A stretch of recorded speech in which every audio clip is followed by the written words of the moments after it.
Keputusan Trump untuk memblokade Iran di Selat Hormuz mungkin akan membuat Sun Tzu bangga.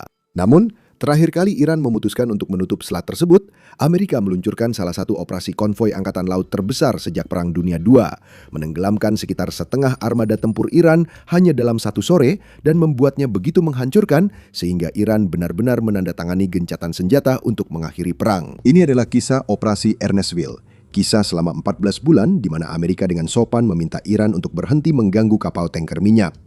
Tahun itu adalah 1980.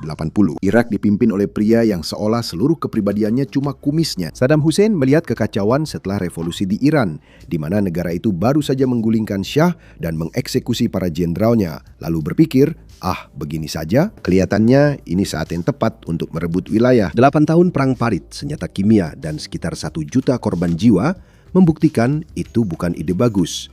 Tapi kita bukan di sini untuk perang darat, melainkan perang laut. Sekitar tahun 1984, kedua belah pihak menyadari bahwa mereka sebenarnya tidak bisa saling mengalahkan di darat. Jadi mereka melakukan apa yang biasanya dilakukan negara yang kehabisan uang ketika sudah kehabisan ide bagus. Mereka mencoba mencekik ekonomi lawannya. Di Teluk Persia ini berarti satu hal, kapal tanker minyak. Irak membom terminal minyak Iran di Pulau Kark, sedangkan Iran menyerang kapal tanker yang mendekati Irak. Perang tanker pun dimulai, tapi Irak terkurung daratan karena Iran menguasai semenanjung Alfa sehingga Irak tak bisa mengirim minyaknya sendiri. Irak meminta Kuwait mengirimkan minyak. Sebagai imbalan, Kuwait memberi cek kosong, meminjamkan miliaran dan membiarkan minyak Irak diekspor lewat pelabuhan dan kapal Kuwait. Iran memutuskan menyerang kapal-kapal Kuwait, menganggap itu sah. Iran mulai meledakkan kapal tanker Kuwait dengan segala cara.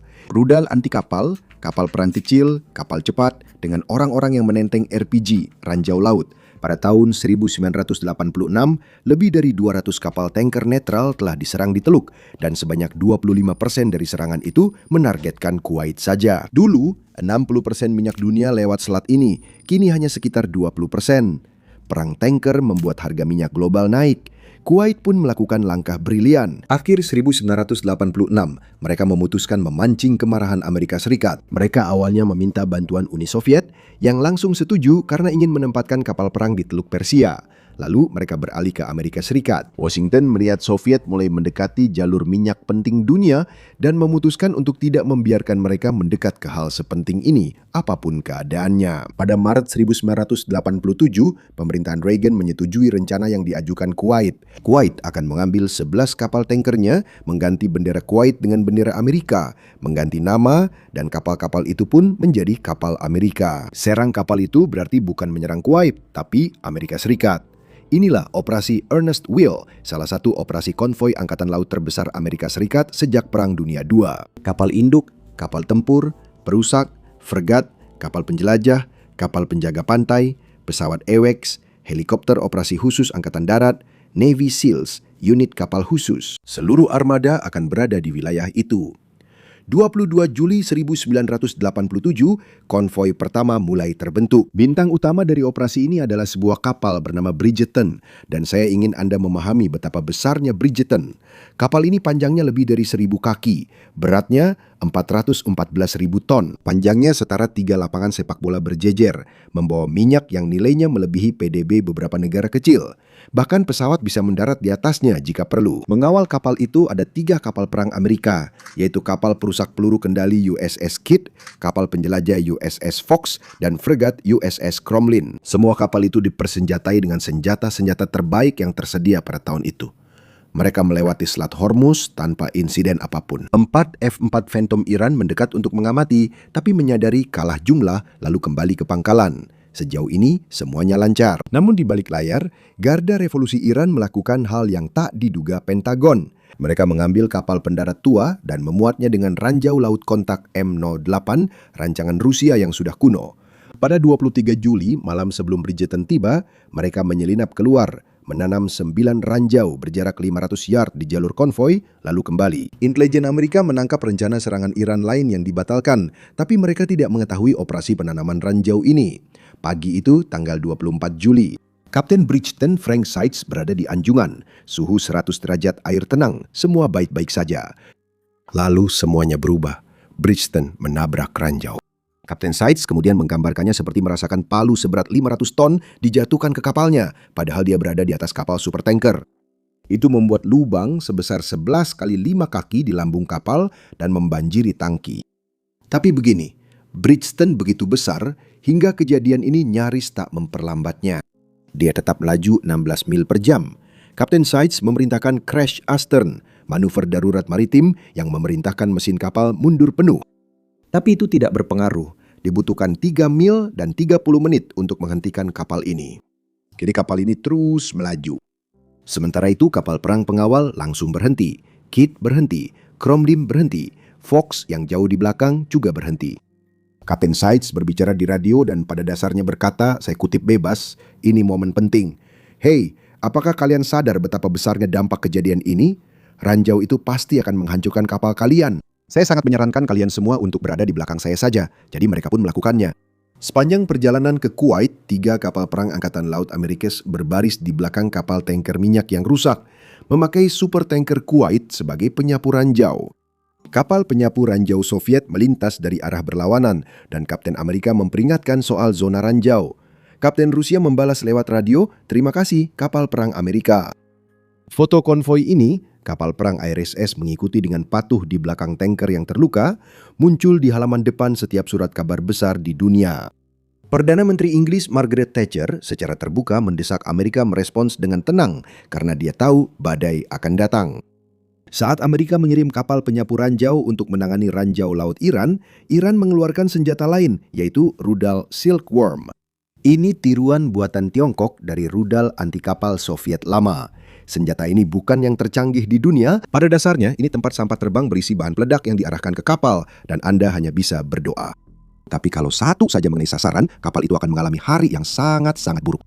Pada Oktober 1987, Iran menembakkan rudal Silkworm ke Kuwait, tapi meleset dan mengenai kapal tanker bernama Sunggari yang berlabuh di lepas pantai. Besoknya, Iran kembali menembakkan rudal Silkworm dan kali ini mengenai Sea Isle City, kapal tanker Amerika yang telah berganti bendera. 18 orang terluka. Kapten Amerika dari kapal itu menjadi buta permanen. Iran yang belum menyadari kesalahan mereka mengklaim kemenangan propaganda. Namun pada saat ini Amerika Serikat sudah tak mau basa-basi lagi. Reagan menyetujui respons bernama Operasi Nimble Archer. 4 kapal perusak Amerika mendekati 2 anjungan minyak Iran di ladang minyak Rostem, yaitu anjungan Rashadat dan Reshadat. IRTC memakai anjungan ini sebagai basis militer untuk melancarkan serangan dengan kapal cepat. Mereka mengirimkan pesan radio terlebih dahulu. Tinggalkan anjungan ini, kalian punya 20 menit. Lalu mereka menembaki dengan meriam 5 inci selama 90 menit, menembakkan lebih dari 1000 peluru ke platform itu dan benar-benar menghancurkannya jadi rongsokan. Lalu pasukan Navy SEAL naik ke platform ketiga, menggeledahnya untuk mencari intelijen, lalu pergi. Iran pun paham pesannya. Selama sekitar 6 bulan, mereka berhenti menembakkan rudal ke kapal tanker berbendera Amerika. Tapi ternyata mereka tidak berhenti menanam ranjau. Mereka hanya jadi lebih licik. Mereka menanam ranjau sepanjang musim gugur dan musim dingin. Mereka juga menanam ranjau di musim semi. Dan pada malam tanggal 13 hingga 14 April 1988, sebuah kapal Iran bernama Charak menyelinap keluar dan menanam 12 ranjau, tepat di jalur kapal fregat Angkatan Laut Amerika Serikat yang sedang menuju utara untuk mengisi bahan bakar. Fregat itu adalah USS Samuel B. Roberts. Sami B, begitu kru memanggilnya, berusia sekitar 2 tahun pada tahun 1988 dan perwira komandannya, Kapten Paul Rhin, benar-benar fanatik soal pengendalian kerusakan. Sore hari 14 April, Sami B sedang berlayar ke utara di Teluk Tengah. Kru melihat 3 benda gelap mengapung di depan. Perwira di dek memanggil kapten. Kapten naik ke jembatan, melihat dan memastikan bahwa itu adalah ranjau. Dia memerintahkan berhenti total, memberlakukan siaga tempur tanpa membunyikan alarm karena dia tidak ingin kru berlari-lari dan mengguncang kapal. Dia mulai memundurkan kapal perlahan sambil memanggil kapal penyapu ranjau. Namun 10 menit kemudian, ranjau keempat yang tak terlihat meledak di bawah Sami B. Ledakan itu mengangkat seluruh fregat keluar dari air. Ledakan itu menciptakan lubang selebar 21 kaki di lambung dan mematahkan lunas kapal, juga merusak pipa bahan bakar sehingga bola api menggulung di ruang mesin. Kapal mulai kemasukan air laut dengan cepat dan seharusnya tenggelam dalam 90 detik menurut hukum fisika. Namun latihan pengendalian kerusakan berhasil membuahkan hasil. Kru Samuel B. Roberts yang bergerak hanya dengan mengandalkan pelatihan dan adrenalin melakukan sesuatu yang kemudian dikatakan oleh para insinyur angkatan laut sebagai hal yang nyaris mustahil. Mereka memadamkan api dan memperkuat sekat kapal dengan kayu. Saat kapal mulai terbelah dua, mereka menarik kabel baja melintasi bangunan atas dan mengencangkannya agar kedua bagian tetap menyatu. Selama 5 jam, mereka berjuang menyelamatkan kapal itu. Sami B kembali ke Dubai dalam keadaan setengah tenggelam, 10 orang terluka, dan ajaibnya, tak ada warga Amerika yang tewas.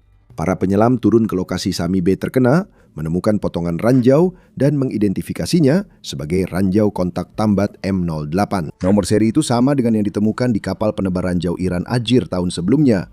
Laporan tersebut diteruskan hingga ke meja Ronald Reagan, dan Reagan kembali mengeluarkan respons yang ia anggap sepadan. Namun Angkatan Laut Amerika Serikat justru mendengar untuk bertindak sebebas mungkin. 4 hari kemudian, 18 April 1988, Angkatan Laut Amerika Serikat memulai operasi Perang Mantis dengan 3 gugus tempur permukaan, masing-masing terdiri dari 2 kapal perusak dan kapal pendukung. Kelompok pertama dan kedua dikirim menghancurkan 2 platform minyak Iran yang dijadikan pangkalan Garda Revolusi. Kelompok ketiga bertugas memburu 2 fregat modern Iran, Sahan dan Sablan. Sementara itu, kapal induk USS Enterprise ditempatkan tepat di luar Teluk Persia jika diperlukan dukungan tambahan. Pemberhentian pertama di platform Sasan. Kelompok pertama memberi peringatan radio dan memberi orang-orang Iran di anjungan itu 20 menit untuk evakuasi. Sebagian besar dari mereka naik ke kapal tunda dan mulai pergi. Tapi 1 orang di platform memutuskan untuk menjadi pahlawan. Dia langsung mengoperasikan senjata anti pesawat 23 mm itu dan mulai menembak. Kelompok Angkatan Laut AS Serikat membalas dengan 1 tembakan peluru 5 inci. Beberapa menit kemudian, marinir datang naik helikopter, memasang peledak, lalu platform meledak dalam asap tebal. Hal serupa terjadi pada kelompok kedua yang menghancurkan platform Siri. Kecuali saat orang Iran mulai menembak, kapal perusak Amerika terus menembakkan peluru 5 inci hingga struktur itu terbakar hebat, sehingga tim SEAL tak perlu lagi memasang bahan peledak. Setelah itu situasi mulai memanas. Kapal serang cepat Iran, Josan, melaju cepat menuju kelompok kedua. Orang Amerika mencoba memperingatkan agar menjauh. Josan setuju akan pergi, tapi malah menembakkan rudal harpun ke kapal perusak Amerika. Amerika pun segera mengaktifkan alat penangkal. Rudal itu kehilangan kuncian. Lalu sekitar 30 detik kemudian, 5 rudal Amerika meluncur ke arah sebaliknya. Josan tidak memiliki alat pertahanan atau penangkal sendiri, jadi setiap orang Iran di kapal itu menemui ajalnya. Lalu, 3 F-4 Phantom Iran datang dari utara mencari balasan. Rudal permukaan ke udara Amerika menyambut mereka. 1 F-4 terkena hantaman dan kehilangan 1 sayap. 2 lainnya berbalik cepat hingga nyaris bertabrakan. Sementara itu, kelompok ketiga dan 2 A-6 intruder dari kapal induk Enterprise menemukan fregat Iran, Sahan. A-6 melakukan terbang rendah untuk memastikan Sahan menembak, yang secara hukum memberi izin kepada Amerika untuk menenggelamkannya.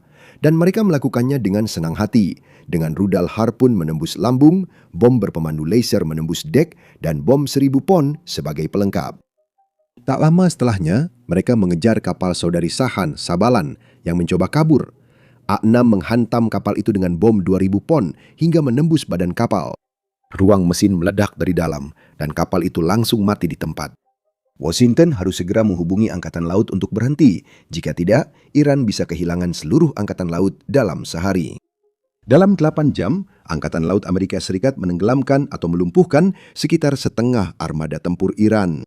Setelah operasi Praying Mantis, serangan Iran ke kapal netral di Teluk turun drastis. 3 bulan kemudian, 18 Juli 1988, Iran menerima resolusi gencatan senjata PBB yang mengakhiri perang 8 tahun dengan Irak sejak 1980. Sebuah perang yang telah mereka katakan kepada rakyatnya sendiri bahwa mereka tidak akan pernah menyerah. Sebuah perang yang telah merenggut nyawa sekitar 500 juta orang Iran. Ayatollah berpidato bahwa menerima gencatan senjata lebih pahit daripada meminum racun. Seorang pria yang selama 10 tahun menyebut Amerika setan besar terpaksa mengakui secara langsung di radio bahwa ia lebih memilih minum racun daripada melanjutkan perang yang kini melibatkan Angkatan Laut Amerika Serikat. Ernest Will secara resmi berakhir pada 26 September 1988. USS Van de Grift mengawal kapal tanker terakhir ke Kuwait. Sebanyak 25 konvoi dan lebih dari 250 kapal dagang berhasil dikawal aman selama 14 bulan tanpa satupun kapal konvoi yang diserang setelah insiden Bridgeton di hari pertama. Angkatan Laut IRSS hampir sendirian mengakhiri perang yang berlangsung hampir 1 dekade. Hei, bagaimana dengan Sami B, fregat yang menurut hukum fisika seharusnya sudah di dasar teluk? Mereka menarik bangkainya kembali ke Maine. Mereka memotong bagian yang rusak, membangun modul baru, mengelas, dan merakit ulang kapal itu. Setahun kemudian, di hari yang sama, kapal kembali berlayar dan bertugas 27 tahun lagi hingga pensiun pada 2015.